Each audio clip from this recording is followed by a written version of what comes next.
Bolunga distribué bon. Voilà, nous allons passer à une autre rubrique, cette fois-ci, Université sans frais académiques. Vous avez déjà compris de qui il s'agit, Monsieur Bienvenu Ngunda, bien sûr, qui nous parle de la psychiculture. Monsieur Bienvenu Ngunda, bonjour. Bonjour, Madame Rachel. Bonjour aussi à nos téléspectateurs de chaque lundi. Comme j'aime le dire, nous sommes là pour servir. Je pense que ça ne fait pas. Si vous aurez à ajouter quelque chose de plus consistant par rapport à ce que vous faites, et là, nous sommes dans le secteur agricole. Dans le secteur agricole, mais Monsieur Bienvenu Ngunda, vous savez qu'on ne parle pas très souvent de la psychiculture. Hein. Quand on parle souvent, c'est de l'agriculture, la porcherie et autres, mais très rarement, vous nous parlez de la psychiculture. Et pourtant, Madame Rachel, comme je l'explique le plus souvent, quand on parle d'une ferme agro-pastorale, il n'y a pas que l'agriculture ou la production de plantes ou de végétaux, il n'y a pas que le levage, n'est-ce pas, au sens des animaux, des caprins, des bovins, n'est-ce pas, des chèvres, des moutons, non. Il y a aussi l'aspect pisciculture. La pisciculture signifie d'abord quoi? Parce qu'il faut d'abord expliquer le contexte. La pisciculture signifie la production des poissons par élevage. Okay. Vous voyez, donc, des poissons par élevage. Okay. C'est toujours dans le secteur agricole. Ou dans d'autres termes, on peut aussi dire c'est un établissement où se réalise la production des poissons.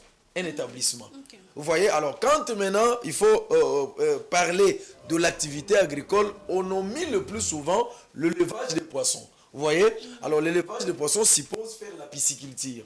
Alors ça donne un grand avantage parce que on doit savoir, Madame Rachel, que quand on fait l'élevage des poissons aussi, c'est un élément qui peut permettre à un État de lutter aussi contre l'insécurité alimentaire. Parce que ces derniers temps, quand vous parlez de l'insécurité alimentaire, de la pisciculture, vous savez que le lot Thomson est au mathématicien. Thomson est au mathématicien. Voilà. Mais tout ça, ça va pêche et tout, mais quand on a carence, c'est comme ça qu'on a même filtré ces sujets ce matin, Madame Rachel, parce que il y a la pisciculture qu'on peut faire hors sol. Vous voyez, c'est-à-dire qu'on peut avoir son bassin, on peut avoir sa piscine, où on peut faire l'élevage, n'est-ce pas, des poissons, où on peut faire la pisciculture en termes d'une branche ou d'une discipline. Mais des choses que nous ne faisons pas. Nous avons le lac le plus poissonné, vous voyez, en RDC, le lac Albert, qu'on appelait généralement le lac Mobutu. Aujourd'hui, le lac Albert, qui nous renferme, n'est-ce pas, beaucoup, qui regorge beaucoup de poissons, mais qu'on ne sait pas pêcher. C'est-à-dire que c'est le secteur, je peux même dire, le plus négligé par rapport au secteur agricole. C'est le secteur qu'on n'y met pas beaucoup d'intérêt, n'est-ce pas, pour résoudre le problème de sécurité alimentaire. Voilà, je viens de donner un exemple de la pisciculture hors sol.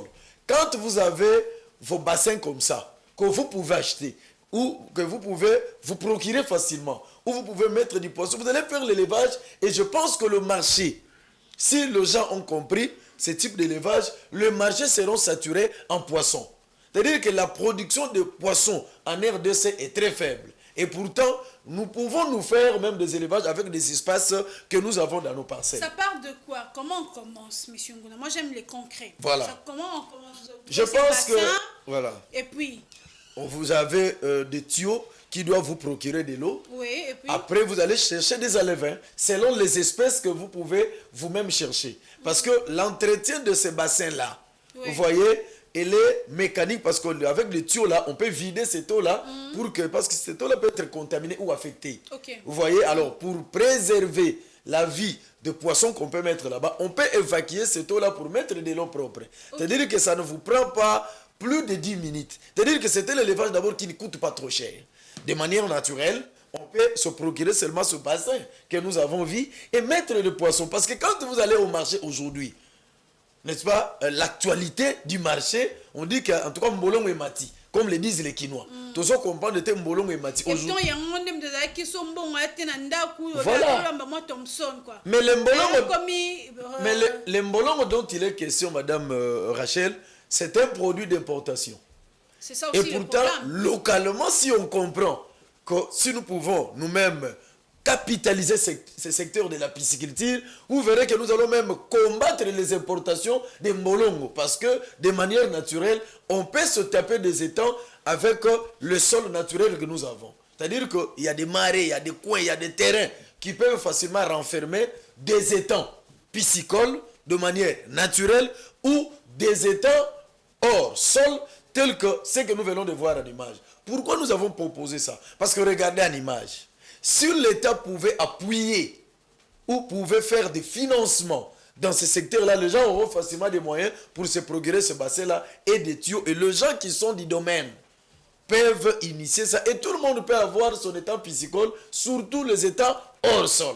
Mais où le faire, c'est ça aussi le problème. Est-ce qu'on peut le faire dans notre parcelle où il y a de milieux, il faut qu'il y ait Moussika, il y a Batou, comme la porcherie? Très belle question. Parce que nous savons que le secteur agricole évolue beaucoup plus en dehors des habitants ou de la population lambda. Vous voyez ça? C'est une parenthèse. Mais voilà quand même la particularité des étangs piscicoles. Quand vous avez votre bassin comme ça, mais vous pouvez le loger même dans votre parcelle, ça ne va pas déranger. Okay. Parce que ça ne donne pas trop d'odeur en termes des autres élevages. Mais quand il pleut par exemple? Quand il pleut, il y aura toujours saturation d'eau, ça c'est bien. Mais vous verrez que le tuyau dont on a parlé ici serviront à évacuer cette eau-là pour maintenir un équilibre de sorte à ne pas déranger le poisson. Voilà. Okay. Vous voyez que si on étudie ou on comprend le mécanisme de la pisciculture hors sol, je pense qu'en RDC, on ne peut pas vivre des importations. Monsieur Ngunda, vous nous donnez l'impression comme si c'est trop facile, c'est trop rentable et tout, mais on aimerait bien connaître aussi les exigences de cet élevage. Il faudrait avoir un équipement, d'abord qualifié, et avoir de la main-d'œuvre qualifiée.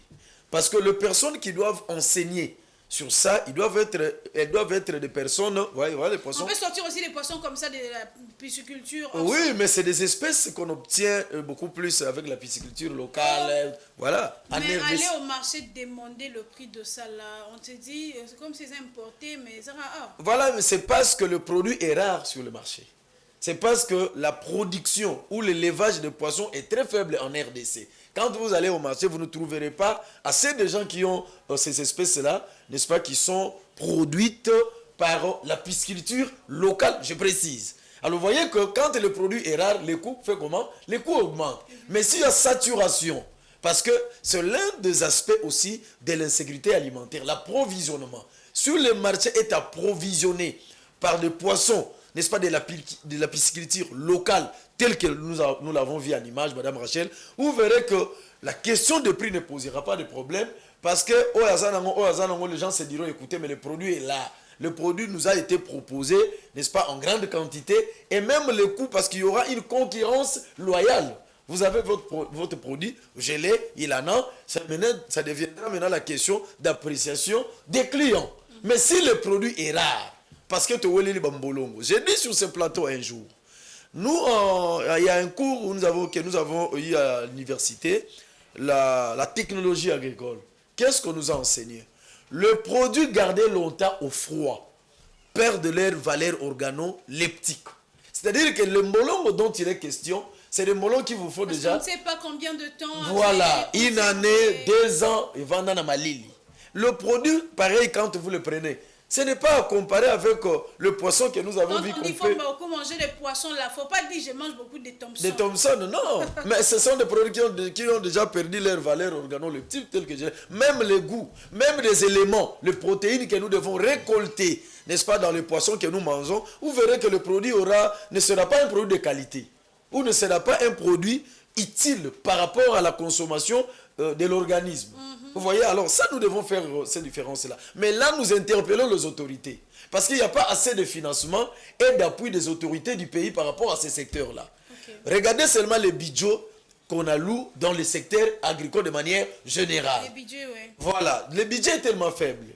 Aujourd'hui, nous avons appris, parce que la première ministre, Mme Soumini, avait mettre un peu de l'intérêt. Mais nous, agriculteurs, nous qui travaillons le secteur agricole, nous avons un œil regardant par rapport à ça, que ça ne soit pas un simple discours. Nous voulons vraiment que ce secteur-là puisse vivre, parce que ça va permettre à ce que même le chef de l'État ne soit pas suffisamment insulté à cause de la sécurité alimentaire qui se vit dans le pays ou dans la vie vraiment des consommateurs congolais. Vous voyez, ça pose un problème. Et là, nous donnons des avantages par rapport à cet élevage-là. De manière naturelle, nous avons notre lac Albert. Il nous faut des bateaux de pêche qu'on n'a jamais connus, qu'on n'a jamais eu. Le problème persiste. On a semblé aller chercher des poissons en Namibie, alors le problème n'a pas été résolu. Et pourtant, on doit d'abord mettre de l'intérêt par rapport à nos potentielles ressources, n'est-ce pas, que nous avons ici. On peut se faire des étangs piscicoles sans pour autant aussi... C'est déjà votre mot de la fin. Voilà, sans pour autant que nous puissions penser nécessairement à acheter des bateaux de pêche. Si tout le monde peut penser à cet élevage-là, parce qu'on le fera à moindre coût, et même nos espaces que nous avons dans nos concessions peut renfermer ou abriter cet élevage-là. Merci beaucoup, messieurs. Bienvenue Ngunda. Il nous reste 1 minute pour mettre fin à cette émission. Merci en tout cas pour votre passage. Je pense que chaque fois que monsieur Bienvenu Ngunda passe, et interpellera les jeunes, et interpellera la population congolaise, population quinoise. Les autres ont les Thompson et Bungi, mais ils ont dit ça, Biso PR, Moko, hein?